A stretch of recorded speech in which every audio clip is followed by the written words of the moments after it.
ನಮಸ್ಕಾರ. ಮತ್ತೆ ನಿಮಗೆಲ್ಲ ದುಡ್ಡಿನ ಮಾತು ಕಾರ್ಯಕ್ರಮಕ್ಕೆ ಸ್ವಾಗತ. ಇವತ್ತು ಆಕ್ಚುಲಿ ನೋಡಿದ್ರಿ ಅಂತಂದ್ರೆ ಮಾರ್ಕೆಟ್ ಒಂಥರ ಬೇರೆ ತರಾನೇ ಹೋಗ್ತಾ ಇದೆ. ಮೊದಲು ಚಿನ್ನದ ಮಾರ್ಕೆಟ್ ಬಗ್ಗೆ ಮಾತಾಡೋಣ.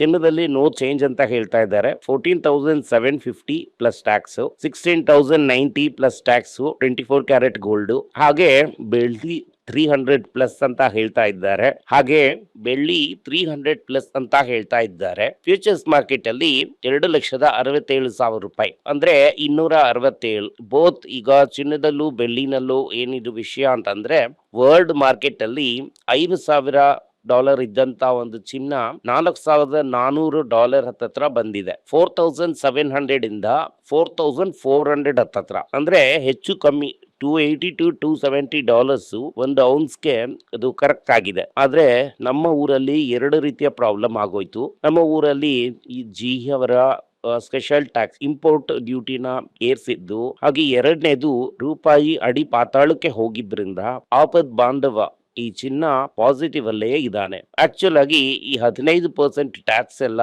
ಇಲ್ಲದೆ ಇದ್ರೆ ರೂಪಾಯಿ ಹಂಗೆ ಸ್ಟ್ರೈಟ್ ಆಗಿ ನಿಂತಿತ್ತಂದ್ರೆ 13,500 ಹತ್ರ ಇರ್ಬೇಕಾಗಿತ್ತು ಚಿನ್ನ. ಆದ್ರೆ ಇವತ್ತು ಜೀನಿ ಕೆಲಸ ಮಾಡಿ ನಮಗೋಸ್ಕರ ಅದನ್ನ ಆದ್ರೆ ಇವತ್ತು ಈ ಕೆಲಸ ಮಾಡಿ ನಮಗೋಸ್ಕರ ಅದನ್ನ 14,750 ನಲ್ಲಿ ನಿಲ್ಸಿದ್ದಾರೆ. ಇದರಿಂದಾನೇ ಹೇಳ್ದೆ ಚಿನ್ನದ ಪಕ್ಕ ಏನೂ ಬರೋದಕ್ಕಾಗಲ್ಲ ಅಂತ. ತುಂಬಾ ಕಷ್ಟಪಟ್ಟು ರೂಪಾಯಿನ 9650 ವರೆಗೂ ತಗೊಂಡು ಹೋದ್ರು. ಈಗ ಅದು 9630ಗೆ ಬಂದಿದೆ. ಎಕ್ಸ್ಪರ್ಟ್ಸ್ ಎಲ್ಲ ಅವತ್ತು ಏನ್ ಹೇಳಿದ್ರು, ಈ 96 ನವೆಂಬರ್ ಅಲ್ಲಿ ಬರುತ್ತೆ ಇಲ್ಲ ಡಿಸೆಂಬರ್ ಅಲ್ಲಿ ಬರುತ್ತೆ ಅಂತ ಹೇಳಿದ್ರು. ಇದು ಬಂದ್ಬಿಟ್ಟೆ ಅಂತ ಮದನ್ ಬಾಬು ಹೇಳೋ ರೀತಿ ಟಕ್ ಅಂತ ಬಂದೇ ಬಿಡ್ತು 96. ಈ ಮಂತ್ ಎಂಡ್ ಒಳಗಡೆನೆ 97 ಕೂಡ ಬಂದ್ಬಿಡತ್ತೇನೋ ಅನ್ನೋ ತರ ಇದೆ. 97 ಹೋಗ್ಬಿಡ್ತು ಅಂತಂದ್ರೆ ಇನ್ನು 3 ಸಿಂಗಲ್, ಒಂದು 4-8 ಹೊಡಿತಾರ, ಇಲ್ಲ ಸಿಂಗಲ್ ಆಗಿ ಓಡಿ ಈ ಸೆಂಚುರಿ ಹೊಡಿತಾರ ವಿರಾಟ್ ಕೊಹ್ಲಿ ಅಂತ ಅನ್ನೋದನ್ನ ನಾವು ನೋಡ್ಬೇಕಾಗತ್ತೆ. ಟ್ರೆಂಡ್ 109ವರೆಗೂ ಹೋಗಿದೆ. ಹಂಗಂತಂದ್ರೆ ಏನಂದ್ರೆ ಒಂದು ಸಿಸ್ಟಲಿಕ್ಸ್ ಅಂತ ಒಂದು ಫರ್ಮ್, ಅವನು ಎಕನಾಮಿಕ್ ಟೈಮ್ಸ್ ಅಲ್ಲಿ ಒಂದು ಆರ್ಟಿಕಲ್ ನ ಬರೆದಿದ್ದಾನೆ. ಅವನೇನ್ ಹೇಳ್ತಾನೆ, ಈ 8.5% ಎಲ್ಲ ಬಿಟ್ಬಿಡಿ, wholesale index, actual wholesale price index ಈ ₹3 ಏರ್ಸಿರುವಂತದ್ದು ಈ ಎಣ್ಣೆಗೆಲ್ಲ ನಾನು ಕಣ್ಣಲ್ಲಿ ಮೂಡಿದ್ದು ಹೋಲ್ಸೇಲ್ ಪ್ರೈಸ್ ಇಂಡೆಕ್ಸ್ 10% ಆಗಿದೆ ಅಂತ ಡಮ ಅಂತ ಒಂದು ಸುದ್ದಿಯನ್ನ ಹಾಕಿದ್ದಾನೆ. ಇನ್ನೊಂದು ಏನ್ ಹೇಳ್ತಾರೆ ಅಂತಂದ್ರೆ ಆದಷ್ಟು ಬೇಗ ರಿಟೇಲ್ ಪ್ರೈಸ್ ಕೂಡ ಕ್ಯಾಚ್ ಅಪ್ ಆಗ್ಬಿಡುತ್ತೆ ಅಂತ ಹೇಳ್ತಾ ಇದ್ದಾರೆ. ನಾನ್ ನಿಮ್ಮ ಹತ್ರ ಏನ್ ಹೇಳ್ತೀನಿ, ಕೊಯಂಬೇಡು ಕಾಸ್ಟ್ಲಿ ಆಗಿದ್ದು ಮೈಲಾಪುರ್ ಚೀಪ್ ಆಗೋದಿಲ್ಲ ಅಂತ ಹೇಳಿದಾಗ ನಿಮ್ಗೆಲ್ಲ ಬೇಜಾರಾಗಿತ್ತು. ಈಗ ಆ ಬೇಜಾರು ಹೋಗ್ಬಿಡತ್ತೆ ಅಂತ ಅನ್ಕೋತೀನಿ. ಆದಷ್ಟು ಬೇಗ ಬೆಲೆ ಟಕ ಟಕ ಟಕ ಅಂತ ಏರುತ್ತೆ. ಇನ್ನೊಂದು ಏನ್ ಹೇಳ್ತಾರೆ ಅಂತಂದ್ರೆ ಕಚ್ಚಾ ತೈಲ ಈ ರೇಟಲ್ಲೇ ಇತ್ತು ಅಂತ ಇಟ್ಕೊಳ್ಳಿ, ಒಂದು ದಿನಕ್ಕೆ 1,500 ಕೋಟಿ ನಷ್ಟ ಆಗೋದ್ರಲ್ಲಿ 10% ಕೂಡ ಈ ₹3 ಏರ್ಸಿಲ್ಲ. ಅದರಿಂದ ಇನ್ನೂ ಕಷ್ಟದಲ್ಲಿದ್ದಾರೆ. ಅದರಿಂದ ಇದು ಮುಂದಕ್ಕೆ ಇನ್ನು ದೊಡ್ಡ ಪ್ರಾಬ್ಲಮ್ ಆಗಿ ಬರುತ್ತೆ ಅಂತ. ನೀವು ನಿಮ್ಮ ಫಂಡ್ನ ಮ್ಯೂಚುವಲ್ ಫಂಡ್ಸ್ ಹತ್ರ ಕೊಟ್ಟಿದ್ದೀರಾ. ಮ್ಯೂಚುವಲ್ ಫಂಡ್ಸ್ ಜಾಲಿಯಾಗಿ ಅದನ್ನ ಇಟ್ಕೊಂಡು ಮಂಗಾತ ಆಡ್ತಾ ಇದ್ದಾರೆ. ಬೆಳಗ್ಗೆ 300 ಪಾಯಿಂಟ್ ಡೌನ್ ಆಗಿತ್ತು ನಿಫ್ಟಿ, 23,340 ವರೆಗೂ ಹೋಯ್ತು. ಅದಾದ್ಮೇಲೆ ಏನ್ ಮಾಡಿದ್ರು, ಮಾರ್ಕೆಟ್ ಅಲ್ಲಿ ಅದನ್ನ ಪಂಪ್ ಹೊಡೆದು ಏರ್ಸಿ ಅದನ್ನ 43 ಪಾಯಿಂಟ್ ಒಳಗಡೆನೆ ಇಟ್ಟಿದ್ದಾರೆ. ಬ್ಯಾಂಕ್ ನಿಫ್ಟಿ ಬೆಳಗ್ಗೆ 865 ಪಾಯಿಂಟ್ ಮೈನಸ್ ಅಲ್ಲಿದ್ದು ಆಮೇಲೆ -200 ಪಾಯಿಂಟ್ ಅನ್ನ ಮಾಡಿದ್ದಾರೆ. Metal index 2% minus, auto 1.8 minus, ಬರೀ ಐಟಿ ಮಾತ್ರ 0.2, pharma negative, FMCG negative, auto ಎಲ್ಲಾನು ನೆಗೆಟಿವ್. ಇವತ್ತು ಬೆಳಗ್ಗೆ ಹಲವು ಸ್ಟಾಕ್ಸ್ ನಮ್ಮ ಪಟಾಕಿ ಲಿಸ್ಟ್ ಅಲ್ಲಿ ಇರುವಂತದ್ದು ಕೆಳಗಡೆ ಇತ್ತು.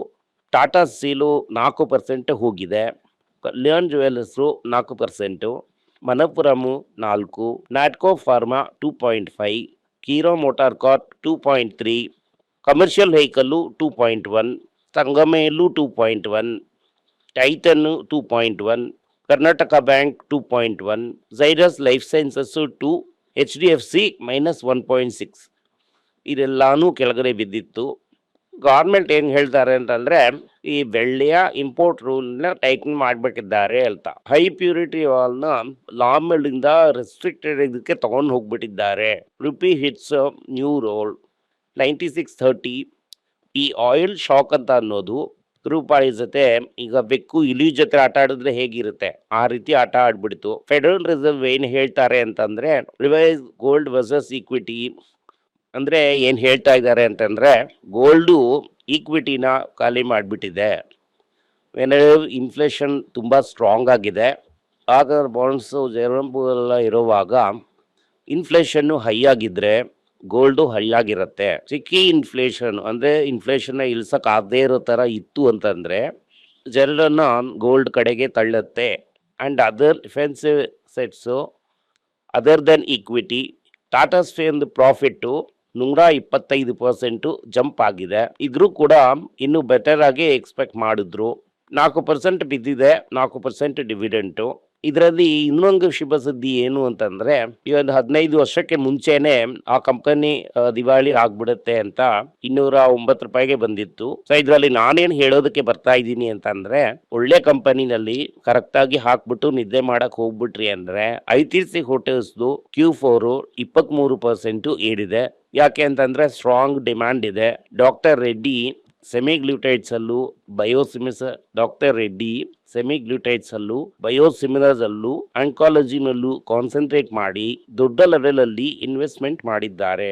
ಈ ಸೆಮಿಗ್ಲೂಟೈಡ್ ನ ಬ್ರೆಜಿಲ್ ಅಲ್ಲೂ ಕೆನಡಾದಲ್ಲೂ ಇಳಿಸ್ತಾ ಇದ್ದಾರೆ. ಇದು ದೊಡ್ಡ ಲೆವೆಲ್ ಅಲ್ಲಿ ಮಾರ್ಕೆಟ್ನವರಿಗೆ ಕೊಡುತ್ತೆ ಅಂತ ಅವರು ಎದುರು ನೋಡ್ತಾ ಇದ್ದಾರೆ. IDFC bank AA+ stable writing ಅದನ್ನ ಅಕ್ಲಾತ್ರೆಯಿಂದ ತಗೊಂಡಿದ್ದಾರೆ. ಸೊ ಇದು ಕಾಸ್ಟ್ ಆಫ್ ಬಾರೋಯಿಂಗ್ ನ ಇದು ಕಡಿಮೆ ಮಾಡುತ್ತೆ. ಜ್ಯುವೆಲರಿ ರಿಟೇಲ್ ಎಕ್ಸ್ಪಾನ್ಷನ್ ಆಗ್ಬಿಡತ್ತೆ. ಯಾಕೆಂತಂದ್ರೆ ಗೋಲ್ಡ್ ಏರ್ತಾ ರಿಟೈಲ್ ಅಲ್ಲಿ ಇನ್ನೂ ಒಂದು ಜಾಲ ಸಿಗೋದ್ರಿಂದ ಇದು ಇನ್ನೂ ದೊಡ್ಡದಾಗಿ ಮಾರ್ಕೆಟ್ ಏರುತ್ತೆ ಅಂತ ಅನ್ನೋದು. ದಟ್ ಇಸ್ ಗೋಲ್ಡ್ ಏರುತ್ತೆ ಅಂತ ಅನ್ಕೊಳ್ಳೋದು ಆಗಲ್ಲ. ಈ ಕಲ್ಯಾಣ್ ಜ್ಯುವೆಲರ್ಸ್ ಏನ್ ಮಾಡ್ಬೇಕು ಅಂತಂದ್ರೆ, ಕಲ್ಯಾಣ್ ಜ್ಯುವೆಲರ್ಸ್ ಏನ್ ಮಾಡಿದ್ದಾರೆ ಅಂತಂದ್ರೆ ಜಿಯೋ ಅವ್ರನ್ನ ಖುಷಿ ಪಡಿಸೋದಕ್ಕೋಸ್ಕರ ಒಂದು ಸ್ಕೀಮ್ ನ ಅನೌನ್ಸ್ ಮಾಡಿದ್ದಾರೆ. Nation first gold for India initiative ಅಂತ ಹೇಳ್ತಾ ಇದ್ದಾರೆ. ಬೇಸಿಕ್ಲಿ ಇದನ್ನೆಲ್ಲ ಬಿಡಿ, ಹಳೆ ಒಡವೆಗಳನ್ನೆಲ್ಲ ನನ್ನ ಹತ್ರ ಕೊಡಿ, ATM ಕ್ಯಾರೆಟ್ ಆಗೇ ತಗೊಳ್ಳಿ, ನಾನು ಲಾಭನ ಸಂಪಾದಿಸ್ಕೋತೀನಿ. ಫಾರಿನ್ ಇನ್ವೆಸ್ಟರ್ಸ್ ಫಾರಿನ್ ಡಾಲರು ಬೇಡ, ನಿಮ್ಮ ಹತ್ರ ಇರುವಂತ ಒಡವೆ ನನ್ನ ಕೈಯಲ್ಲಿ, ನಮ್ಮ ಈ ಒಂದು 18 ಕ್ಯಾರೆಟ್ ಗೋಲ್ಡ್ ನಿಮ್ಮ ಕೈಯಲ್ಲಿ, ಹಾಗೆ ಕೈಯಲ್ಲಿ ಸ್ವಲ್ಪ ಕ್ಯಾಶ್ ಕೂಡ ಕೊಡ್ತೀನಿ ಅಂತ ಹೇಳ್ತಾ ಇದ್ದಾರೆ. ಸೊ ಇದಕ್ಕೇನಾದ್ರು ನೀವು ವ್ಯಾಮಾರಿದ್ರಿ ಅಂತಂದ್ರೆ ಅದು ನಿಮ್ಮ ಪ್ರಾಬ್ಲಮ್ಮು. ಬ್ಲೂ ಮುತ್ತೂಟು, ಈ ಮುತ್ತೂಟ್ ಫಿನ್ಕಾರ್ಕು, ಈ ಮುತ್ತೂಟ್ ಫೈನಾನ್ಷಿಯಲ್ ಕಸಿನ್ 4,000 ಕೋಟಿಗೆ IPO ಹಾಕೋಣ ಅಂತ ಇದ್ದಾರೆ. 1:5 ಸ್ಟಾಕ್ ನ ಸ್ಪ್ಲಿಟ್ ಮಾಡಿದ್ದಾರೆ. 2026 ಅಲ್ಲಿ ಒಳ್ಳೆ ದುಡ್ಡು ಮಾಡಿದ್ದಾರೆ. TCS ಏನ್ ಹೇಳ್ತಾ ಇದ್ದಾರೆ ಅಂತಂದ್ರೆ ಎಕ್ಸ್ಪಾನ್ಷನ್ ಸೂಪರ್ ಆಗಿ ವರ್ಕ್ ಮಾಡ್ತಾ ಇದೆ. ನಮ್ಮ ಟಾಪ್ ಕ್ಲೈಂಟ್ಸ್ ಗಳಿಗೆಲ್ಲ ನಾವೇನೆ ಚೋಸನ್ ಪಾರ್ಟ್ನರ್ ಆಗಿ ಇದ್ದೀವಿ, ನಾವು ದೋಸ್ತ್ ಆಗ್ಬಿಟ್ಟಿದೀವಿ ಅಂತ ಹೇಳ್ತಾ ಇದ್ದಾರೆ. ಓರಾಮ್ ಅಂತ ಒಂದು ದೊಡ್ಡ ಸಿಂಗಾಪುರ್ ಟ್ರೇಡಿಂಗ್ ಗ್ರೂಪ್ ಅದರ ಈ ಮೈಂಡ್ ಸ್ಪ್ರಿಟ್ ಅನ್ನುವಂತ ಒಂದು ಸಾಫ್ಟ್ವೇರ್ ಕಂಪನಿನ ಓನ್ ಮಾಡಿದ್ದಾರೆ. ಅದರ ಅಗ್ರಿ ಅಂಡ್ ಪುಟ್ ಸೆಕ್ಟರ್ಗೆ ಸಾಫ್ಟ್ವೇರ್ ಪ್ರೊವೈಡರ್ ಆಗಿ ಇದ್ದಾರೆ. ಅದನ್ನ ವಿಪ್ರೋ ನುಂಗಾಕಿದೆ. ಟಾಟಾ ಟ್ರಸ್ಟ್ ಅಲ್ಲಿ ಹೊಡೆದಾಟ ಜಗಳಗಳು ನಡೀತಾ ಇದೆ. ವೇಣು ಶ್ರೀನಿವಾಸನ್ ಕೂಡ ಈ ಒಂದು ಯುದ್ಧದಲ್ಲಿ ಭಾಗಿಯಾಗಿದ್ದಾರೆ. ಅದರಿಂದ ಈ ಸ್ಟ್ರಾಟಜಿಕ್ ಡಿಸಿಷನ್ಸ್ ಎಲ್ಲ ಡಿಲೇ ಆಗ್ತಾ ಇದೆ ಅಂತ ಹೇಳ್ತಾ ಇದ್ದಾರೆ. ಟಾಟಾ ಮೋಟಾರ್ಸ್ ಫ್ರೈಟ್ ಟ್ರೈನ್ ಅಂತ ಕಂಪನಿನಲ್ಲಿ ಮುಂಚೆನೆ ದುಡ್ಡನ್ನ ಹಾಕಿದ್ರು, ಮಿಕ್ಕಿರುವಂತ 64% ನ ಕೂಡ ತಗೊಂಡಿದ್ದಾರೆ. ಇದು ಈ logistics management software, freight management ಸಾಫ್ಟ್ವೇರ್ನು ರೆಡಿ ಮಾಡುವಂತ ಕಂಪನಿ. ಟಾಟಾ ಮೋಟಾರ್ಸ್ ಪ್ಯಾಸೆಂಜರ್ ಏನ್ ಹೇಳ್ತಾ ಇದ್ದಾರೆ ಅಂತಂದ್ರೆ, ನಾವು ಈ 10% ಗ್ರೋತ್ ಹೊಡೆದು ಹೇಳ್ತೀವಿ, ನಾವು ರೆಡಿಯಾಗಿದ್ದೀವಿ, ನಾವಿದು EV-ನಲ್ಲೂ SUV-ನಲ್ಲೂ ನಾವು ಗಮನಿಸ್ತೀವಿ. ಮೇಲೆ ಈಗ ಇರುವಂತ ರೇಂಜ್ ನ ನೋಡಿದ್ರೆ EV ಸಕ್ಸಸ್ ಆಗ್ಬಿಡತ್ತೆ. ಪೆಟ್ರೋಲ್ ಬೆಲೆ 103 ರೂಪಾಯಿ ಇದೆ. ಕಷ್ಟಪಟ್ಟು ಅದನ್ನ 120 ರೂಪಾಯಿವರೆಗೂ ತಗೊಂಡೋಗ್ಬಿಡ್ತಾರೆ. 120ಕ್ಕೆ ತಗೊಂಡೋದ್ರೆ ಎಲ್ಲಾರು EVಗೆ ಹೋಗೋದಕ್ಕೆ ಶುರು ಮಾಡ್ಬಿಡ್ತಾರೆ. JLR ಏನ್ ಹೇಳ್ತಾರೆ ಅಂತಂದ್ರೆ, ಲಾಸ್ಟ್ ಇಯರ್ ಸೈಬರ್ ಅಟ್ಯಾಕ್ ಆದ್ಮೇಲೆ ನಾವು ಒಂದು ಮ್ಯಾಸಿವ್ ರಿಕವರಿ ಪ್ಲಾನ್ಗೆ ಹಾಕ್ತೀವಿ, ಅದರಿಂದ ನಾವು ರೆಡಿ ಅಂತ ಹೇಳ್ತಾ ಇದ್ದಾರೆ. ಈ ತರ ಟಾಟಾ ಇಂಡಿಯಾ ಕಾಪಾಡ್ಬಿಡ್ತು ಈ ಪ್ಯಾಸೆಂಜರ್ ವೆಹಿಕಲ್. JLR ಅವ್ರಿಗೆ ತುಂಬಾ ಕ್ರಿಟಿಕಲ್ ಟರ್ನ್ ಅರೌಂಡ್ ಮಾಡೋದಕ್ಕೆ.